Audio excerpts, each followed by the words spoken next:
હું જુંડાલ ગામનો વતની છું. મારું નામ રસિકભાઈ મુરજીભાઈ પટેલ છે. હું તમાકુ ખાતો હતો, એના કારણે મને કેન્સરની અસર થઈ હતી. તો પહેલાં શરૂઆતમાં એક નાની ચાંદી પડી હતી અને પછી મેં ડૉક્ટરની સલાહ લીધી અને રોજ આવતી નથી અને એના કારણે મેં બાયોપ્સી કરાવી. તો બાયોપ્સીમાં કેન્સરનો રિપોર્ટ આવ્યો અને મેં ઓપરેશન કરાવી દીધું. મેડિસર્ચ હોસ્પિટલમાં કૌતુક પટેલ જોડે ઓપરેશન કરાવી દીધું. અત્યારે બધું સારું જ છે. અને પછી રેડિયેશનના શેક લીધા હતા. તો મેં 31 રેડિયેશનના શેક પૂરા કરેલા છે. અમુક એની આડઅસર ઘણી થાય છે, પણ મેં એને સામનો કરીને અત્યારે હાલ મારી તબિયત સારી છે.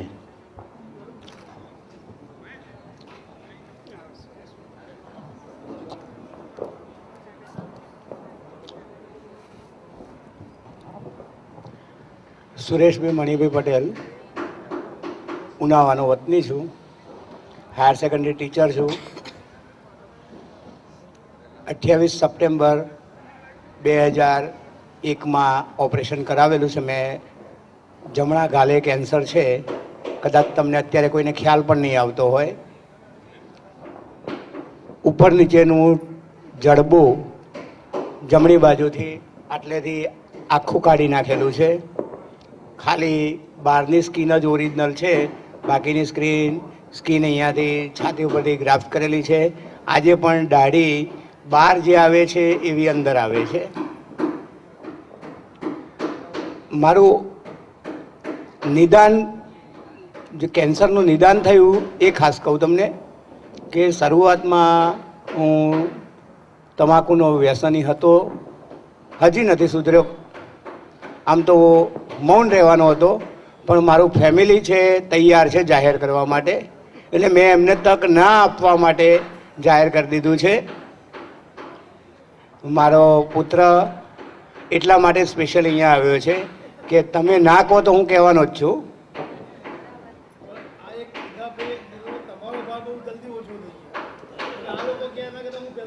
હા, એટલે મેં કહી દીધું હતું કે હું બધું કબૂલવાનો છું. મૂળ વાત એ કહું કે શરૂઆતના સ્ટેજમાં જ્યારે મને નાની ગાલ ઉપર અંદર તુવરના દાણા જેટલી ચાંદી હતી અને ભણેલા હોવાના નાતે ટ્રીટમેન્ટ કરાવી, વિટામિન ગોળીઓને એવું બધું ઘેરથી લોકલ ડૉક્ટર જોડેથી લીધું. 3 મહિના ટ્રીટમેન્ટ કરી, પછી મટ્યું નહીં. એટલે મને લાગ્યું કંઈક લોચા છે. એટલે મેં પછી સીધું ડાયરેક્ટ બાયોપ્સી કરાવવાનો નિર્ણય કર્યો અને બાયોપ્સી કરાવી ગાંધીનગરના ડૉક્ટર જોડે. એટલે એણે મને કહી દીધું કે ભાઈ 7 લેયરમાંથી 4 લેયર ગયા છે, હજી 3 લેયર બાકી છે, તમે કેન્સર તરફ જઈ રહ્યા છો. મારા ફેમિલીને આ વાતની ખબર જ નહીં. મેં મારી જાતે આ બધું કરેલું. અને પછી થોડો સમય ગયો આ પ્રોસેસમાં આગળ, અને બાકીના 3 લેયર પણ ગયા. પછી ઓપરેશન કરાવવાનો મેં નિર્ણય કર્યો. સ્કૂલમાંથી ઓન ડ્યુટી હું કેન્સરની ફાઇલ, સિવિલ હોસ્પિટલની ફાઇલ રાખતો હતો મારી જોડે, અને એ સંપૂર્ણ મારી જોડે જ રહે. કેન્સર હોસ્પિટલમાં પણ નહીં મૂકવાની, ખાલી કોઈ જાણી ન જાય એટલા માટે.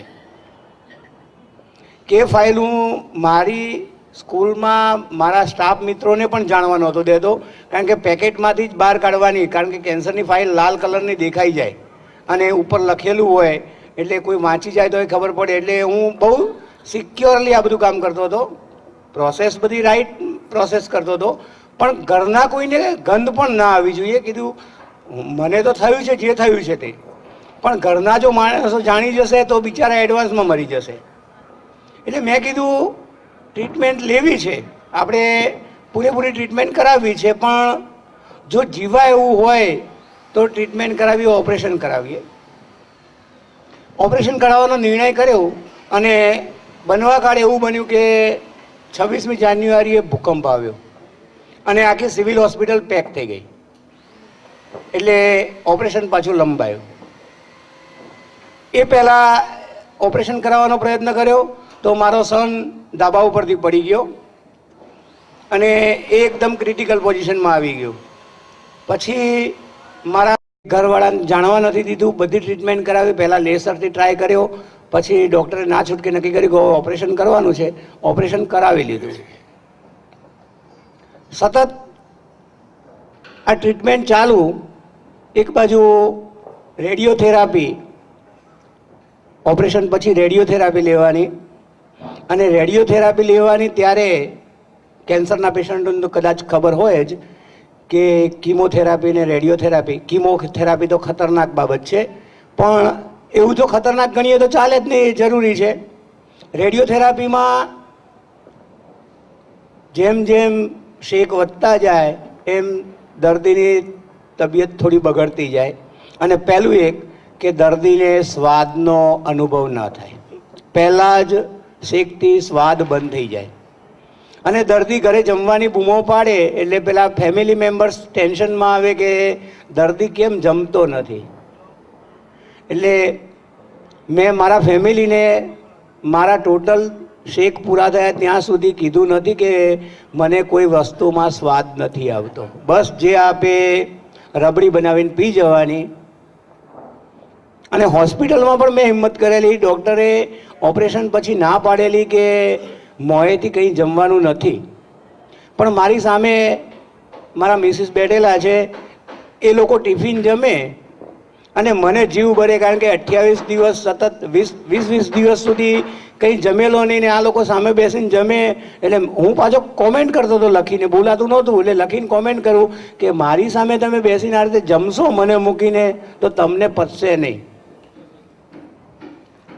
પછી એક વખત તો ડૉક્ટરે ના પાડી લીધી, છતાંય અમારા એક ફેમિલી મેમ્બર, આ બેન મારી બેન જ છે બાજુમાં, એ પણ કેન્સર પેશન્ટ છે અને એના પપ્પા છે મારા થોડા વધારે આમ હમદર્દીવાળા. એટલે મેં એમને કીધું કાકા મારે મોંથી ખાવું છે કંઈક.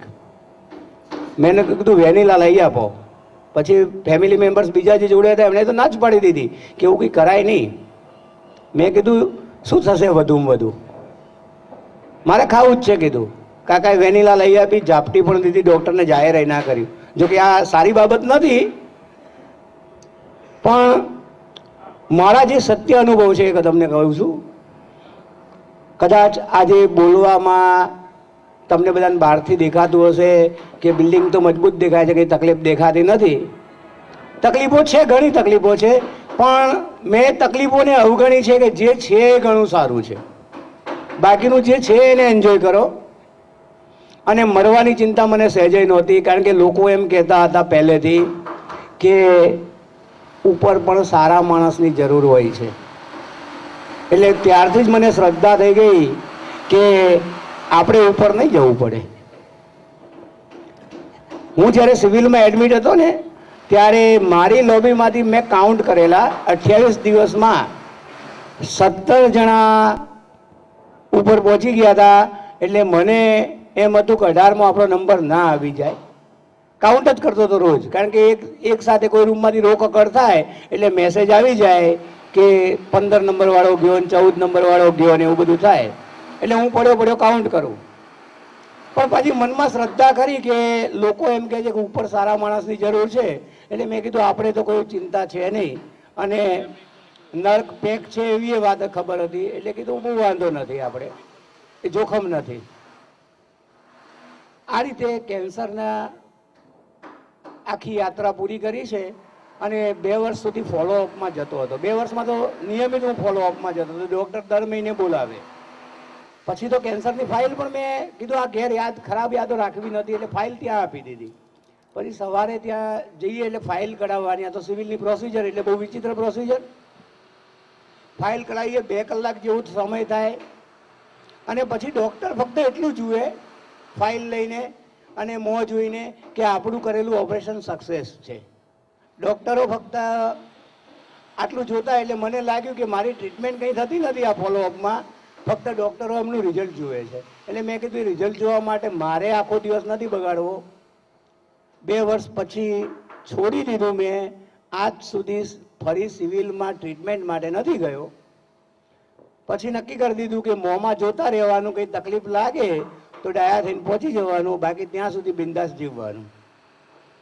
કશી જ કોઈ દવા લેતો નથી, કોઈ જ દવા નહીં અને ક્યારેય એ બાજુ ચિંતા કરી નથી. તમે બધા જોઈ શકો છો મને કોઈ પણ જાતની તકલીફ નથી. અને બાજુમાં મારી બેન બેઠી છે, હાલમાં એ પણ કેન્સર પેશન્ટ છે, કીમોથેરાપી ચાલે છે.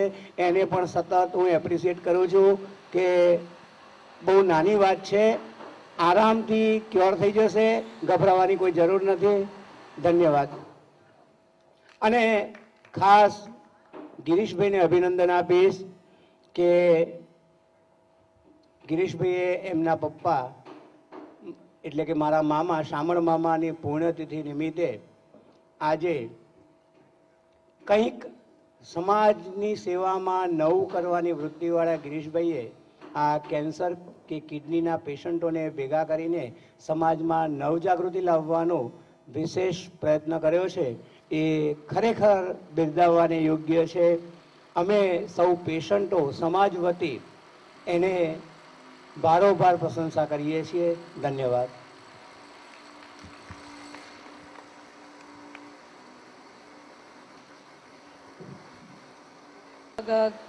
વર્ષ પહેલાં કેન્સર ડાયગ્નોસ થયું હતું.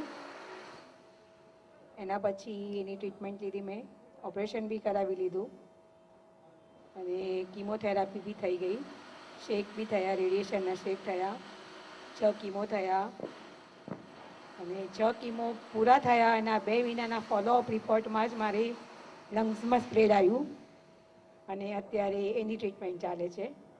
હવે ટ્રીટમેન્ટમાં લગભગ બસ 1 મહિનાની ટ્રીટમેન્ટ બાકી છે, છેલ્લો 1 કીમો બાકી છે અને તબિયત ઘણી સારી છે. ડૉક્ટરની એક્સપેક્ટેશન કરતાં બી મારી તબિયત ખરી બહુ સારી રહી છે અને એની બધી હિસ્ટ્રી મારા